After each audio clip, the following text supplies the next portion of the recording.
Hello guys, তো আমি অনেক দিন পর আবার তোমাদের সামনে ভিডিও নিয়ে হাজির হয়ে গেছি। কারণ আমি এত ল্যাদ খাই যে ভিডিও এডিটিং করার ইচ্ছেই আমার করে না।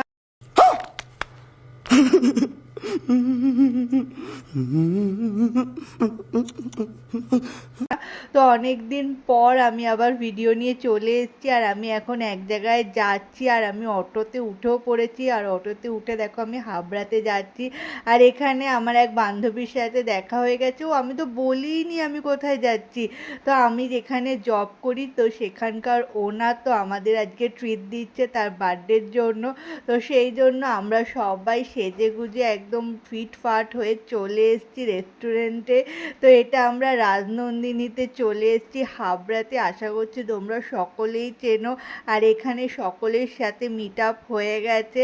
আর আমরা ফ্রেশ ফ্রেশ রুমে গেছিলাম একটু ফ্রেশ হওয়ার জন্য।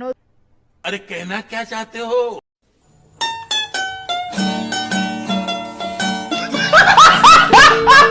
তো সেখানে গিয়ে আমরা একটু নিজেরা ফ্রেশ হয়ে নিয়ে তারপর বসে পড়েছি লাঞ্চ করার জন্য।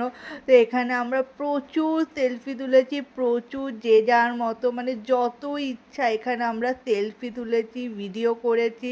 আর এখানে মেনু কার্ড আমাদের দিয়ে দিয়েছে, কিন্তু আমাদের তো মনে মনে একটাই প্ল্যান ছিল যে আমরা কি খাবো। তো সেটাই আমরা আমাদের দিদিকে বলেছিলাম। আর এরা হচ্ছে তোমার বিরিয়ানি খাবে না। তো আমি বলে দিই আমরা সবাই মিলে প্ল্যানই করেছিলাম আমরা মাটন বিরিয়ানি খাবো। তো আমরা সবাই মাটন বিরিয়ানি নিয়েছি। আর কিছু কিছু মানুষ মানে কিছু কিছু দিদিরা মাটন বিরিয়ানি খায়নি, তো তারা অন্য ডিশ অর্ডার করেছে।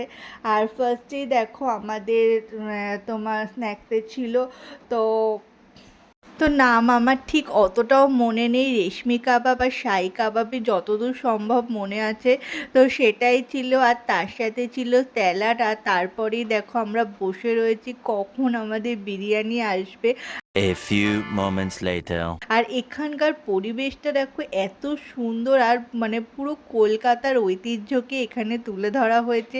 আর চারিদিকটা এত সুন্দর, এত ভালো লাগছে, আর হালকা করে একটা মিউজিক বাজছিল। তো এখানকার পরিবেশটা সত্যি খুব সুন্দর। আর আমি এটা ফার্স্ট টাইম এখানে গেছি, তো আমার খুবই ভালো লেগেছে এখানে গিয়ে। আর এখানে আমরা সবাই মিলে গল্প করেছি, ফটোশ্যুট করেছি, তো প্রচুর মজা করেছি। আর আজকের দিনটা আমার সত্যি খুব ভালো লেগেছে। আর এখানে আমরা গল্প করতে করতে আমাদের মাটন বিরিয়ানি চলেও এসেছে। আর এতটা পরিমাণে কোয়ান্টিটিতে দিয়েছিল যে আমি পুরোপুরি খেয়েও উঠতে পারছিলাম না। তারপর অনেক কষ্ট করে খেয়েছি। আর আমার পাশে যে দিদিটা বসা ছিল সেই দিদিটা মাটন বিরিয়ানি খায়নি, তো ও অন্য কিছু অর্ডার করেছিল, তো সেটাও চলে এসছে। সবার খাবারই মোটামুটি চলে এসছে। তো আমরা খাওয়া দাওয়া করে চলে এসেছি স্টেশনে। আর আজকের দিনটা আমার সত্যি খুব ভালো কেটেছে। তারপরে দেখো আমি আবার রাত্রিবেলা চলে এসেছি আরেকটা রেস্টুরেন্টে। ये मार मार का खोपड़ी तोड़ साले का मार हाथ तोड़ क्या बात।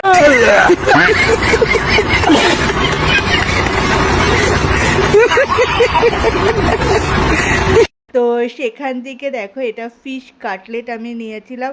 তো সেখান থেকে আমি একটু টেস্ট করলাম, তো বেশ ভালো লেগেছে। তো চলো, অনেক ঘোরাঘুরি আজকে হয়ে গেছে, এবার বাড়ি যাওয়া যাক।